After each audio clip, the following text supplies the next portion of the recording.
Welcome back to mine and Patrick Beatty's Rocky movie review collaboration, and now it's time to do the penultimate installment, Rocky 5.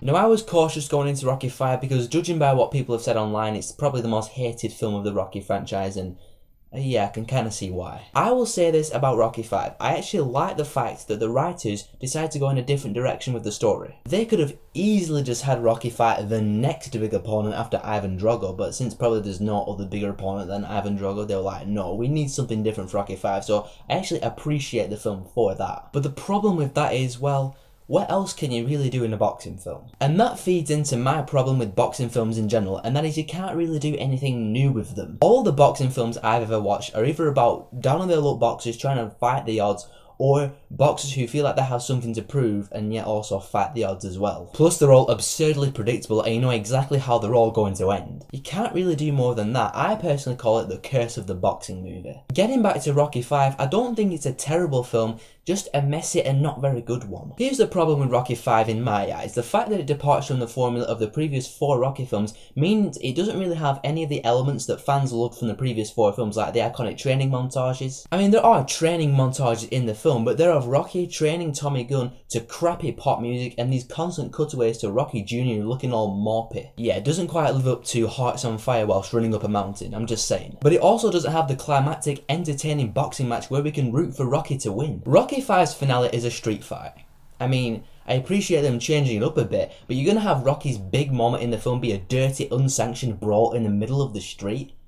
I'm not buying it. The film also tries to be way more compelling than it actually is. It's trying to make you feel for Rocky when he's spewing all these life philosophy stuff to Tommy, and when Tommy's like leaving Rocky to go for another manager, it's trying to make you feel bad for Rocky, but you really don't. Same thing with Rocky's son when he's getting bullied at school and then he fights back and then he becomes friends with the bullies, then he starts smoking and he and Rocky are having these arguments. Again, you just don't care. Probably because all of those plot points are all rushed and underdeveloped, and the dialogue within those plot points are both poorly written and cringeworthily delivered. It just seems like the writers of this film were stuck between a rock and a hard place. They wanted to change up the formula, which I do appreciate and admire them for. But in doing that, they abandoned the formula of the previous 4 films that the fans loved. So Rocky 5 is disappointing for fans of the series and boring and predictable for everyone else. Poor writers, you can't catch a break, can you? With all that said and done, I'm going to give Rocky 5 a 2 out of 5. So now I take it over to Patrick to give his thoughts on Rocky 5. So Patrick, what do you have to say about Rocky 5? Hey Jack, thank you for letting me be back on your channel to talk about Rocky 5. I can't believe we've already gone through 5 of these movies and we're just this close to getting to the Creed premiere. Now, after saying how excited I am for the Creed movie, seeing Rocky 5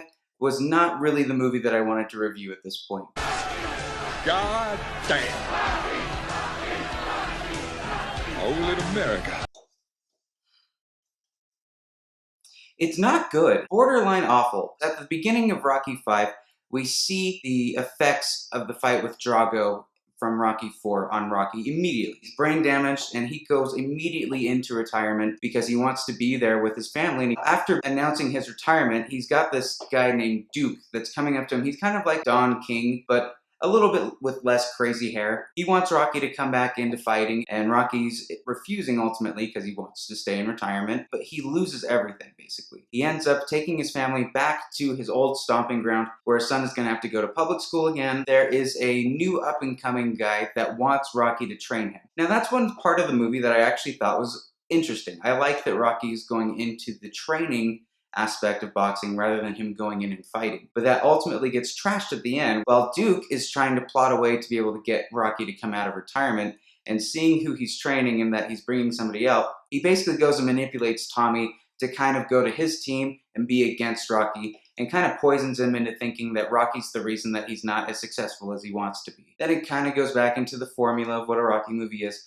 Although the thing that's upsetting about this is really there's no boxing. Rocky doesn't box at all. What he does is street fight.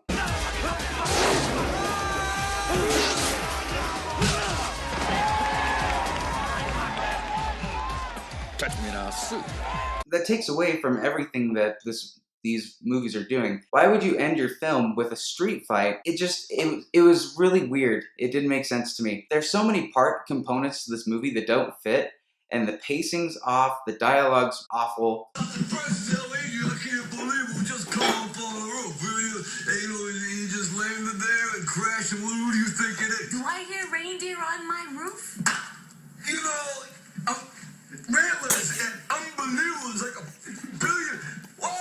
just the story. The story just isn't really memorable. This movie lost one of the main components that Rocky had through 1 to 3 and even a little bit 4. It lost heart. It doesn't have the heart that the previous Rockies did. Overall, this Rocky film is the worst of the franchise. I was super disappointed leaving it, and I gotta say, this movie gets a 2 out of 10. That's my rating for Rocky 5. I wouldn't go into this movie really expecting much because it's not that good of a film. Me and Jack are so excited to talk to you guys about Rocky Balboa. Stay tuned for that. Make sure you subscribe.